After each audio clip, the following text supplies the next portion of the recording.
Le ministre de la Défense Yoav Gallant a annoncé un état d'urgence national de 48 heures après que l'armée israélienne a lancé des attaques préventives au Liban. L'armée israélienne a averti les résidents des zones du sud du Liban où opère le Hezbollah d'évacuer alors qu'elle menait ses attaques contre le Hezbollah. From right next to the homes of Lebanese civilians in the south of Lebanon, we can see that Hezbollah is preparing to launch an extensive attack on Israel, while endangering the Lebanese civilians. Le Hezbollah, basé au Liban, a annoncé une attaque de roquettes et de drones à grande échelle contre Israël en réponse initiale à l'assassinat de son commandant supérieur. Le Premier ministre Benjamin Netanyahou a tenu une réunion du cabinet à la suite des attaques en cours au Liban après avoir détecté des préparatifs d'attaque à grande échelle par le groupe Hezbollah soutenu par l'Iran.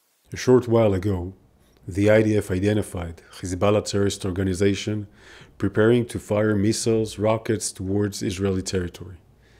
In a self-defense act to remove these threats, the IDF is striking terror targets in Lebanon from which Hezbollah was planning to launch their attacks on Israeli civilians.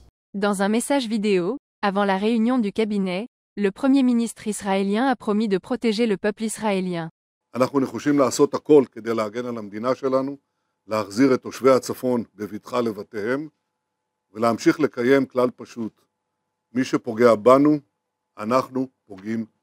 Le Moyen-Orient est sur le QIVIENDR à des semaines après que le Hezbollah et l'Iran ont promis de répondre à une attaque israélienne à Beyrouth. Au cœur de l'intensification de la guerre, des pourparlers sur un cessez-le-feu à Gaza ont lieu cette semaine au Caire. Le chef des espions israéliennes David Barnea dirigera une délégation israélienne au Caire selon les rapports. Les négociateurs sur le cessez-le-feu et la prise d'otages à Gaza ont discuté de nouvelles propositions de compromis au Caire, mais rien ne signifie que des progrès ont été en cours. Le Hamas a accusé Israël de retourner sur des points qu'il avait précédemment acceptés lors des pourparlers, c'est eux qu'Israël dément. Il a également accusé les États-Unis de ne pas servir de médiateur de bonne foi. Les combats entre Israël et le Hezbollah soutenus par l'Iran depuis le 7 octobre se sont intensifiés récemment, c'est eux qui mettra fin à la guerre reste une réponse incertaine. Rapport du bureau, News X World.